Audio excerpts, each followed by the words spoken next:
Welcome back to Your Anxious Child, 5-minute solutions and interviews with experts. One of the most important aspects in terms of the treatment of anxiety disorders, whatever form it takes, is providing an orientation to this new land that you're in, the kind of land of anxiety. Providing an orientation or what we call psychoeducation, um, which is so important in terms of providing an orientation to the landscape. And because a lot of the parenting we do is a little counterintuitive in this land of anxiety.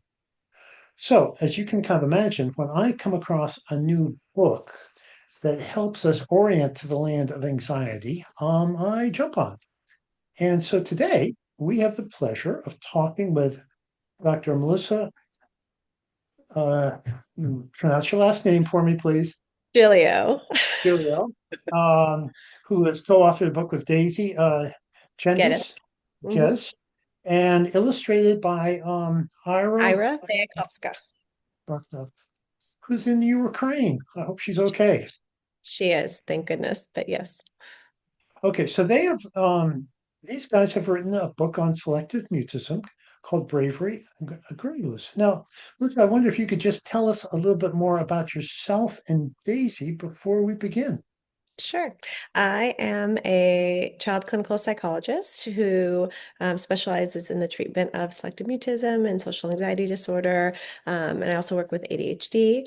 Daisy and I have been working together for a number of years now, and she has been with me on the selective mutism service at our clinic that we work at in Hong Kong. And we provide intensive treatments and we do an intensive camp there that's based off an evidence-based one that was started by Dr. Stephen Kurtz in New York.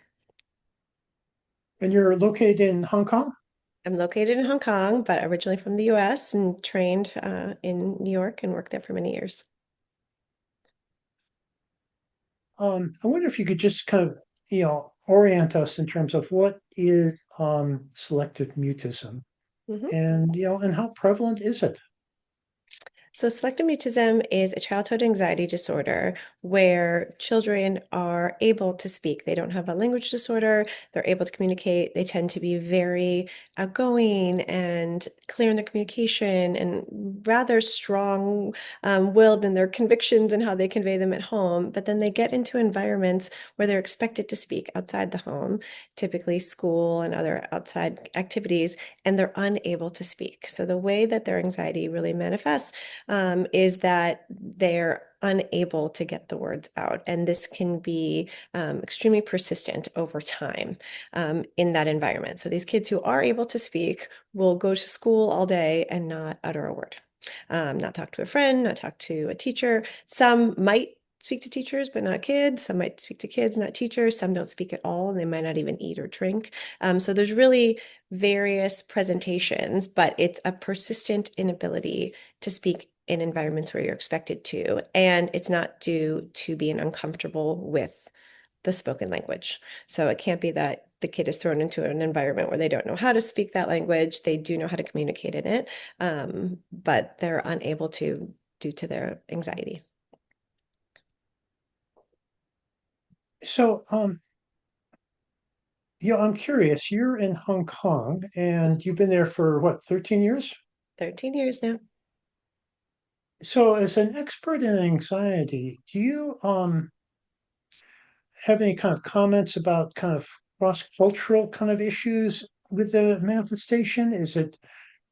Um, is it the same in Hong Kong as it would be in Texas? Or, wonder if you kind of have any comments about that. And Hong Kong, as I understand, is a very bilingual environment with Cantonese and English. Mhm.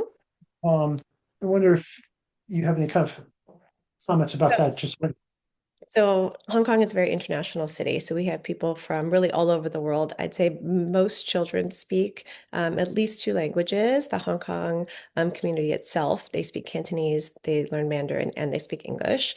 So some of these kids are trilingual very early on. And research has really supported that there is a higher rate with children who do speak multiple languages. But the prevalence rate, I'd say, is pretty similar to what it is in the US by, the referrals we're getting. And it's not just the children who are from Hong Kong, it's also some of the expats too who have moved there. And I think the difference about Hong Kong is children start to go to preschool at a very young age there. So they'll start to go unaccompanied by the age of 3, where that isn't necessarily always the case in other parts of the world, especially the US. So we tend to get kids earlier who are really presenting with symptoms because they are going to school unaccompanied consistently. And even if it's half days, so it's typically that they'll start school. By November, they have parent-teacher conferences, similar kind of to the US that way. And the teachers will ask, oh, are they able to speak? How is their language at home? They haven't said a word here.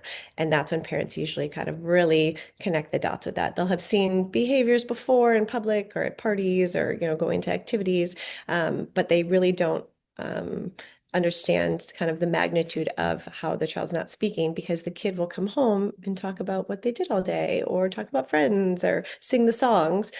So a lot of times parents are really unaware of the severity of it until they have some those conversations with the teachers. And in fact, it can be kind of a shock to parents um, because at home, as you begin your book, and which in a way very nicely captures, I think, the subjective experience of kind of children with selective. You begin with at home I sing and I dance and I shout. At home I let my sillies out, and that's what the parents are seeing at home Mhm. is that type of child. So to hear a report that they're not speaking at school um, really must be, it's kind of mind-boggling. It is. And I think that's what fascinated me with the disorder initially is, you have these kids who are so comfortable at home and they're outgoing and they really show who they are. And then you see this difference where they're just not able to kind of really display who they are in these environments because they're so anxious and there's this, a lot of times longing to want to connect with teachers, with, learning and, really absorbing everything, yet they're unable to show that in school. And that's what really motivated us to want to have a book that really shows that representation that teachers could have in the classroom, but that parents could also have at home on the bookshelf that was appealing for kids but also normalize that everyone has bravery to grow. Like this book is really about, this child kind of finding the voice and taking little steps. But when we talk about this in schools, we really help all kids recognize what's been tricky for them and how everyone has bravery to grow. It might not be that they have trouble speaking. It might be that they're wanting to learn how to ride a bike or learning how to make a new friend or trying a new sport or climbing, high on the monkey bars. It could be anything, but really normalizing that experience so the child feels validated and seen, but also that they understand that this is their thing that's hard, but everyone has something that can be tricky for them. I confess, I actually never get bored of when working with children with selective mutism, finally hearing a recording of them at home, Yes. you know, and I think, for teachers also, it's quite uh, revelatory. It really is. And I love that you're getting the recording. So before our camps, especially for kids that currently aren't in my care consistently, I always want to get a video of what they're like there. So I know what I'm aiming for. And it really helps the counselors who are working with the program as well to understand like this is them at their best when they're comfortable. This is what they're capable of. This is why this work's so important. And when we see those glimmers come out at the camp when they're doing new things and shouting out loud and presenting in front of 20 people that, it's happening. Like they're feeling that confidence growing with everything that we're doing. in your book, the girl, moves on into the kind of the playground, and she's exuberant, going up and down the slides and very excited. And then what happens? Then she, goes there, and all of a sudden she's feeling kind of overwhelmed and she gets stuck. And then she sees a kid from her school and, has that feeling again. It kind of just throws her right back to it. So part of the story is her recognizing that she has practiced what to do and what to say, and how the little step that she makes, how much that kind of opened her up and built some confidence for her. And then she was able to really enjoy herself. The first time she goes and she gets stuck, she gets frustrated when she goes home because she's confused about the why. And a lot of times these kids don't know that it's anxiety. Like they're very little, many of them, and the parents don't really aren't quite sure exactly how to help support it. One of the biggest things we put in the book is kind of giving them some space, letting them have those feelings, then giving them some comfort, and then giving them the language that we really encourage parents to use with, things feel hard, you just can't do this yet. Really giving that language to the kids, and your brave muscles haven't grown fully just yet is huge too, to say like we're building them up. It takes time, and that, they know that they can do hard things and that they're there with them to comfort them. Do you have ways in which you actually explain selective mutism to a child? That's Um, great. Great question. So we actually don't explain it so much when they're really little. When they're older, like 8, I kind of get more into explaining what anxiety is. But selecting kids, especially in the office, they have a lot of trouble articulating at first what's going on because they just feel so anxious. And especially when they're 3, 4, 5, it just feels hard. So our goal at first is just to get them speaking and having fun. And then what we're doing is we're noticing when they're talking and we're reinforcing it. And we're, you know, really, um, you know, putting that with stickers and that positive reinforcement. So then they can count and then they can see how much change they've been making and getting excited. And then it's paired with a small, reinforcing prize.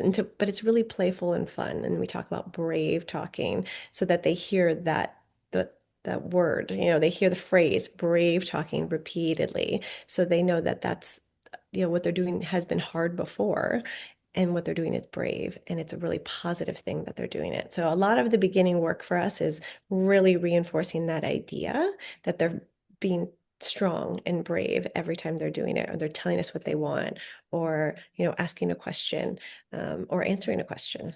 And then it goes more into really doing some exposures down the line.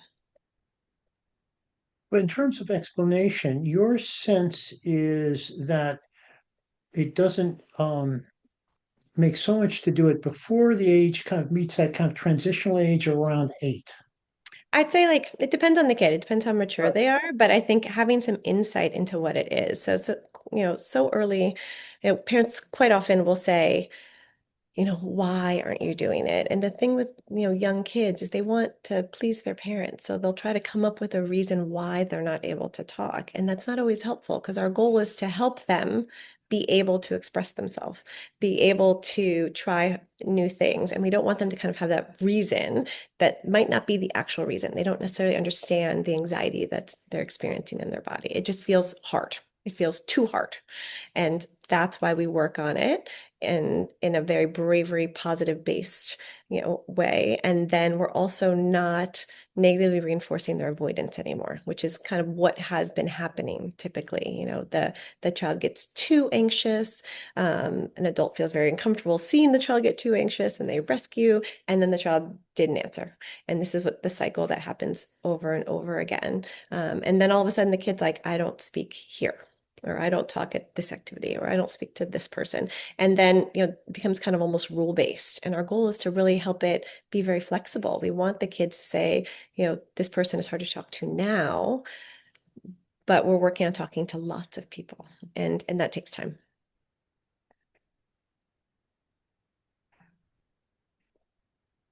The she comes home from the playground from this first time and she's pretty frustrated. Yes. And in the story, you have the mom say, I'm going to give you a few minutes to calm down.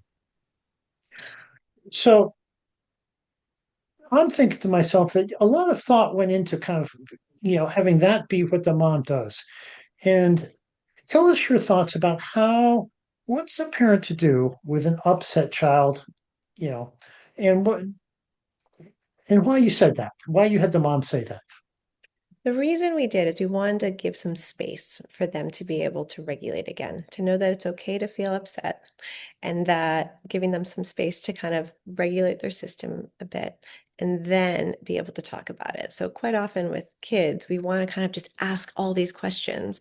And those are demands, basically, of saying, like, why is it like this? Or invalidating, like, it doesn't, you can do this, it's not that hard, really kind of not recognizing that they're having a hard time. But by giving them some space to calm down and then being there to comfort and support, they'll be more likely to actually be able to talk about it in a much more positive way. And then the child will also be able to internalize some of the, phrases that the parents want to say to kind of help them build those coping skills. So rather than just going in with it right away when the child's, triggered and not being able to be as rational as they are when they're calm, it gives them the space to have that feeling and work through it. So how did you get this mom not to act on that sense of urgency? I've got to do something to help my child. How did you how did you get this mom not to kind of just get overwhelmed by its urgency? I have to, and to do that. So in the children's book, we're kind of limited by what we can do, but what we're trying to do with this, and the reason we created it and released it when we did, is that it was during COVID when kids weren't able to come in. So we tried to really show what would be the best response throughout and modeling the language that we use in there so that parents can see that this is a great strategy for how to help your child when they're having a hard time. It's being present, but not putting yourself, putting demands on the kid and not putting your ideas on it, kind of giving just a little bit of space, giving comfort, giving that reassurance, giving the language.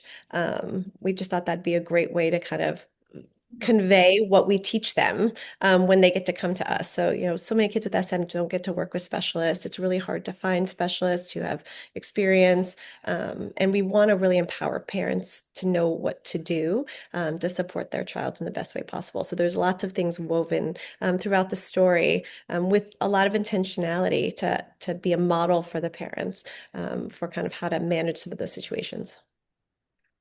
One of the things that I think might become puzzling about selective mutism is the discrepancy between how they might kind of go off to school, how they might talk about school, and what actually happens in school. And I wonder if you could kind of talk about that. You know, I think that's fascinating about the kids with SM too. So we do have kids with SM who it is harder for them to go to school. It's harder for them to want to go. They feel so anxious. It just feels too much.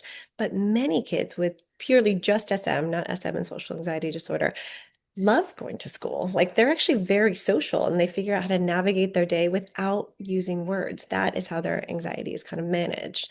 But they love playing with kids and chasing them around, and they're just not quite sure how to integrate their, verbal life into all of that. And they're not participating, they're not sharing ideas. And so much of learning is about that. So that's really, how these kids can present there. And there's degrees of severities.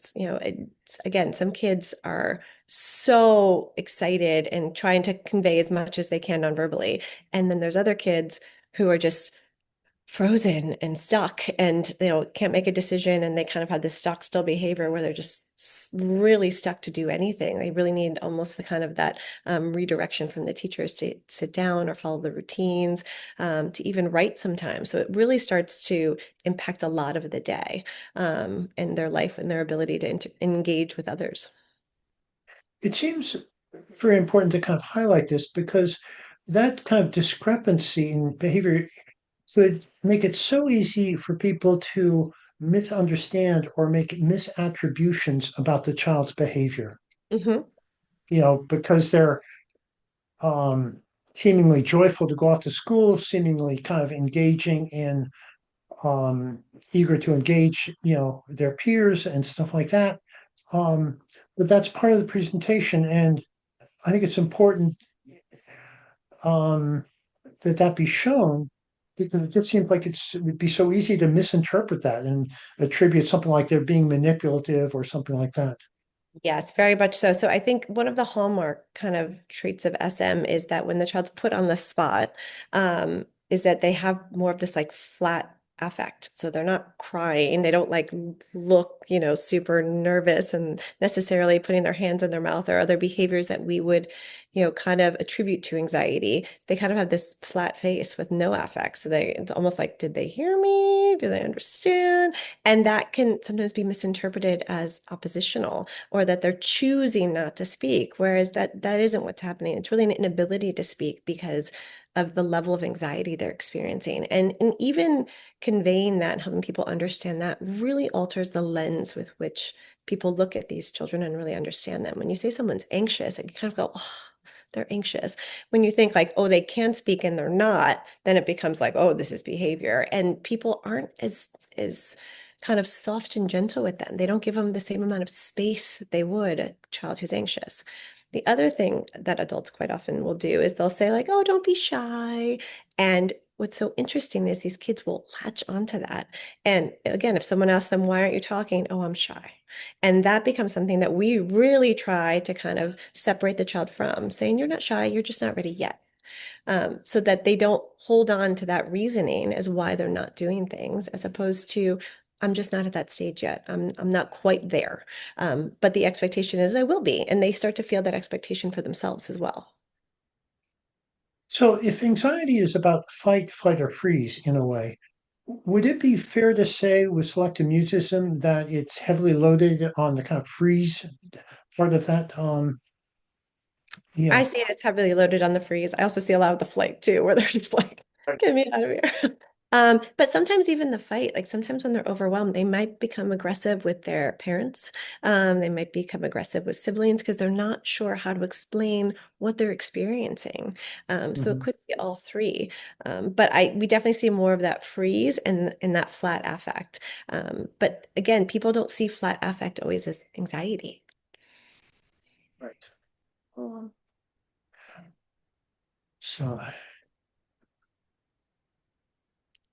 so while she goes off to school pretty happy, she has kind of a hard day, Hmm. in the book, um, and feels pretty badly about herself. But when she gets home, what happens?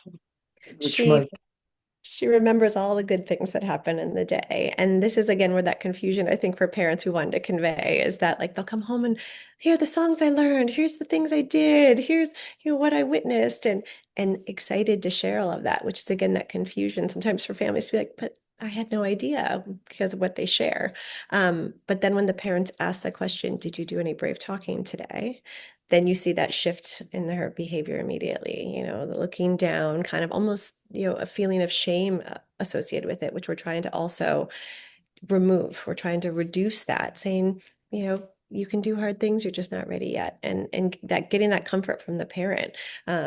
Where again, we're not saying you don't have to do it, but just saying, it's so great that you've learned all these things. We love hearing about it. You're just not ready yet. and let me ask a clumsy question. Should parents be asking their child every day, did you do any brave talking in school? Or should, you know, or what? I love that you asked that. No, I definitely don't think you should ask your child that. It's something that comes up, I think, a lot, which is why we included it in there. Mhm. But no, I think the goal is not to ask that. Our goal is to ask, what did you enjoy today? Also, a lot of what I try to help parents do is to figure out how to listen to their kids and what they're sharing and really reflect what they're saying as opposed to asking so many questions and putting those ideas on it, which might, put some, show some disapproval of what they're doing or kind of seem like they're judging, as opposed to if they say, today we learned about, you know, photosynthesis. And the parents like, oh, you learned about photosynthesis. So kind of that repeating or paraphrasing. And the child said, yes, I learned about this and this phase. And they're following along to see where their ideas go. And that feels much more supportive than, really grilling them with questions, which again are demands. We're really trying to be selective about when we ask questions and how we ask questions to the child because we were trying to pull out more language. Sounds like you've been influenced by someone like Linda Murphy with her talk about declarative language, in which she makes the point, and she's been on my podcast, that direct questions can be experienced as kind of demands and actually can activate kind of anxiety because you have to account for yourself. Mhm. That more descriptive, declarative language is often much more helpful. I just like to see also where the child's ideas go.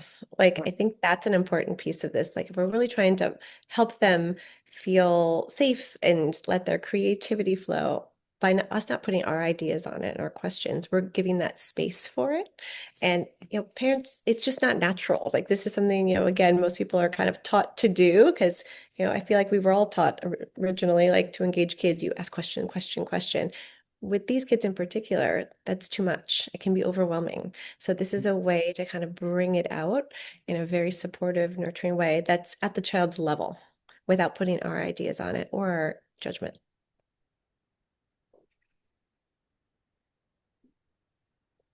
So, and after her kind of, you know, upset about, that she didn't, about the bravery question, the parents comfort her. And then, as they think about going to school the next day, the mom gives her a present, a necklace, Yeah. to kind of help her, um,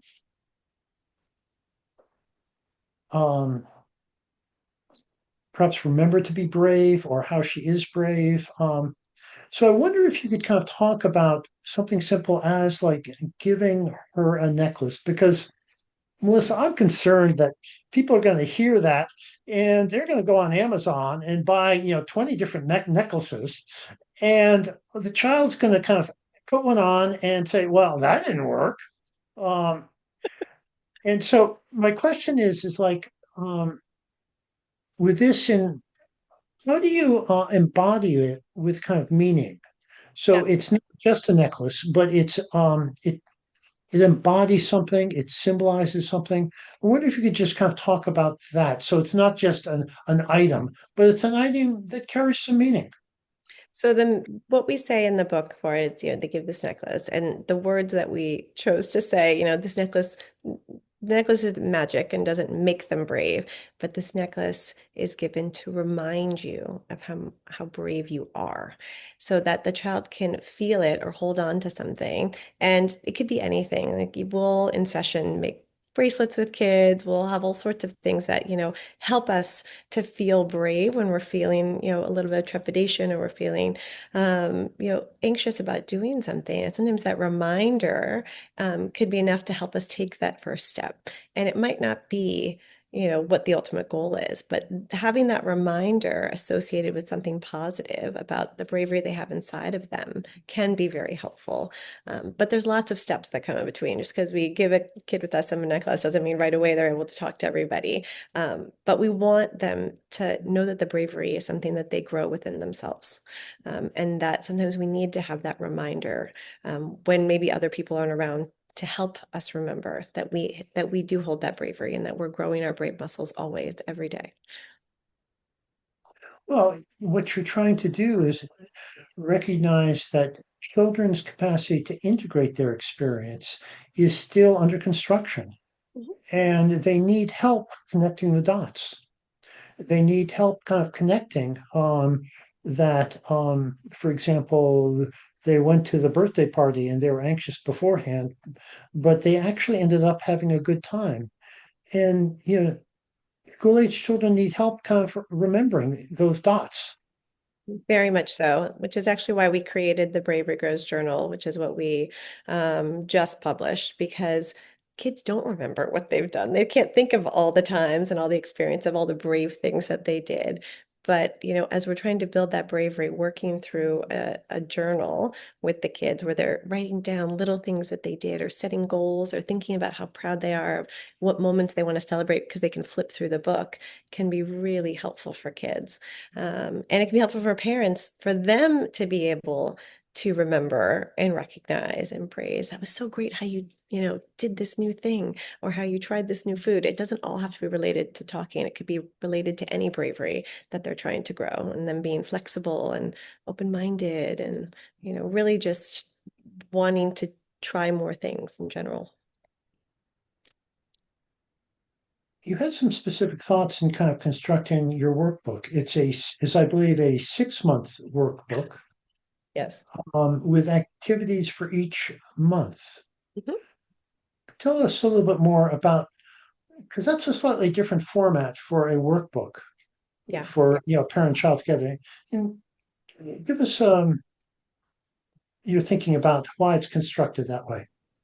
So the reason I wanted for 6 months is because, SM takes a long time to work, kind of build that bravery. It's not something that is just quickly kind of, there's a change and all of a sudden they take off. It's something we have to continue to build and work on. And we really want the kids to be thinking of instances of how they're building their bravery, start thinking about what goals they might want to set for themselves too that feel attainable, and adjusting them, but also praising themselves for all the little things they've been doing. And then we also put in there some of the example scripts that we do with the kids to prepare kids for being able to do some exposures and do different things. And almost I'm trying to think. I don't think there's any scripts that are related directly to speaking in school because school is typically the hardest environment and the last environment will start to support in, because that is where demands are placed on them all day. That's typically where it's first recognized. So we really tried to build that confidence first in the clinic or at home or with new people and then out in the community. And so this journal is really helping to guide through that, so that we're seeing this bravery growing over time. And then there's just lots of, teaching some, coping strategies, some calming techniques, lots of different things in there. Um, I've only seen a sample of the workbook, but I believe in your first month, you're just focusing on how the child feels loved and connected. Yeah, so there's a mantra with every month also, because I think that's a big piece of it is kind of again helping the child hold on to some of these mantras. I am loved, I am flexible, I am brave, I am kind. So that's about building friendships and thinking about how to be kind to others. So it's more than just talking. It's really about, things that are, important for us to feel good about ourselves and be able to do new things and believe in ourselves. Great.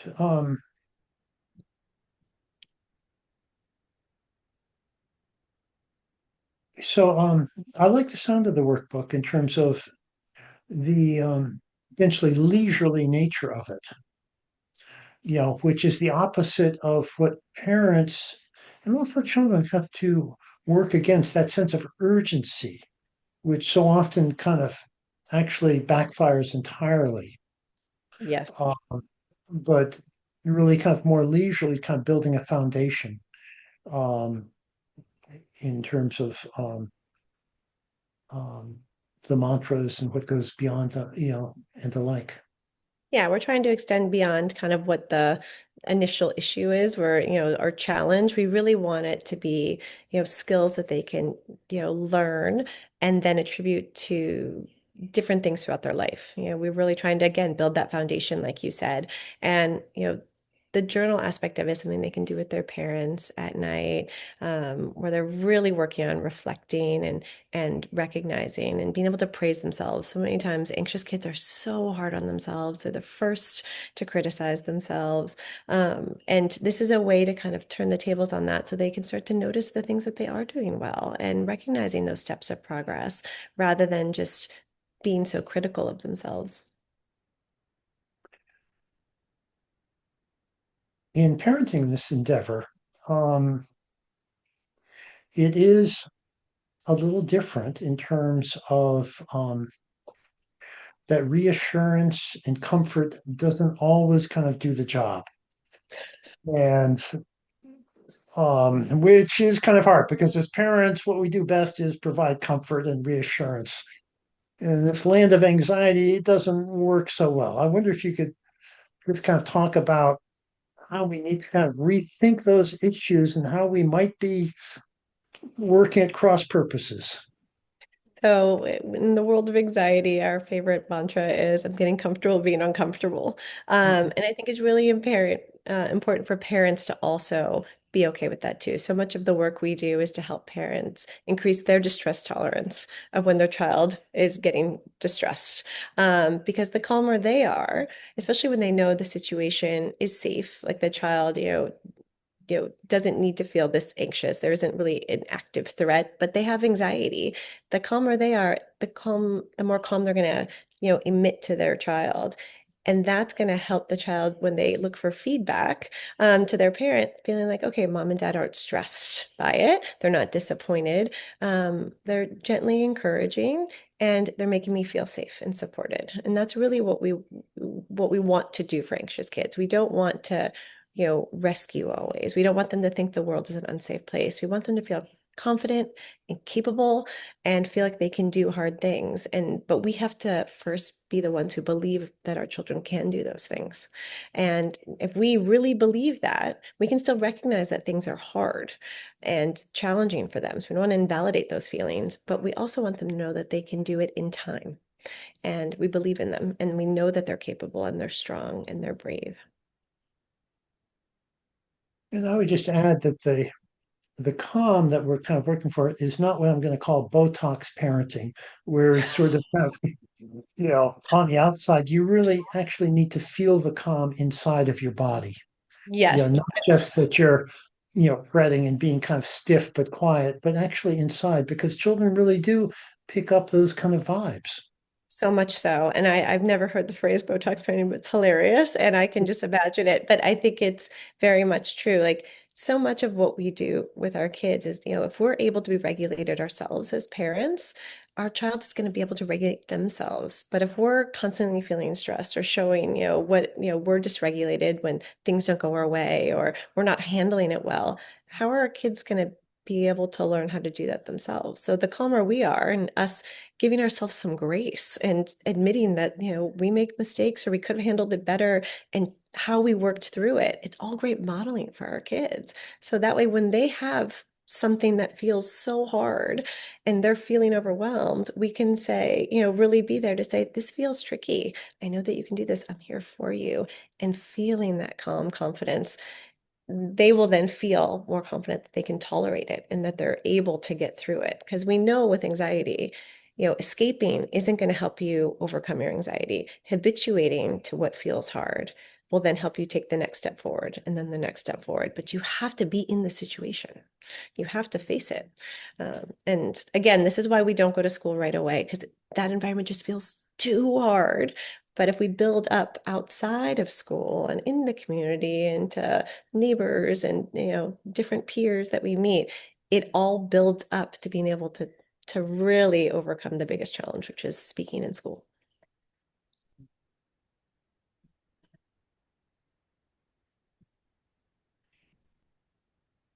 Um, the New York Times columnist Jessica Gross kind of commented, in her book that, there are many types of parenting strategies, or, many kind of approaches to parenting. But really, what's probably the most important aspect of being a parent is being the capacity to observe your child and to kind of notice them. And and that's certainly true in what you're just saying of kind of noticing what your child is up for, noticing um, when they are getting overwhelmed is so important in terms of developing a plan of action. Yep. And So, it's still having expectations. It's still trying to help our children kind of face challenges, but it's noticing what feels tricky for that child. It might not be the same with, your other child in the house and meeting them where they are and then helping them from that stage, and making them feel like I can do this. Like that's the goal as our kids grow up, is them having this attitude of like, I can figure this out. I can seek support if I need it. I can do hard things. I can make a plan and dream big. And how am I going to get there? And believing in themselves to do it. Life is, they're going to have challenges. Everybody does. And we can't remove them all. That's not going to help you face your fears. It's really being able to tolerate that discomfort and grow. Right. So we're about out of time. So Melissa, where can people find out more about your book, find out more about your camp, Confident Crew, Mhm. um, and the like? Well, the Bravery Grows can be found in different bookstores on Amazon, but also, Barnes and Noble and Target and different places. And our hope is that it will be translated into other languages soon, so it'll be available in other places. But the journal is available on Amazon, and that was released about 2 months ago, so that's available, and it's a really great guide and to go along with the book. To work with your child to support their bravery. Our website, Brave Mighty Minds, is where we have more resources and it's a good way to reach out. Confident Crew is based in Hong Kong right now. We're hoping to perhaps do a summer session, perhaps in the Northeast this summer. We will see, maybe in Maine, just because there's so many kids in need and these intensive camps are kind of hard to find. There's definitely a number of amazing ones in the States, but there's a lot more kids who need the help. So we're trying to see how we can help that reach continue to grow to support those kids because we know we treat it early, the outcomes are so positive for these kids and we can put them on a different trajectory with how they feel about themselves and how they grow and develop. Where it's really much harder to treat anxiety disorders the older they get, especially SM, because they've learned really Oh, how to navigate the world without talking. And then, motivation comes into play and then just becomes much more severe. But when they're really young, we can really change it significantly. And, again, training parents, training teachers. It's the goal is to really help everyone in the system be able to support these kids so that we can really help them feel confident and show who they are in different environments. great. Well, thank you so much for talking with us and sharing with your book, which I think is really um, a helpful kind of description of the kind of the experience of a child with selective mutism, which is helpful not just for the child but also for the adults in their life. Thank you so much for having me. This is wonderful.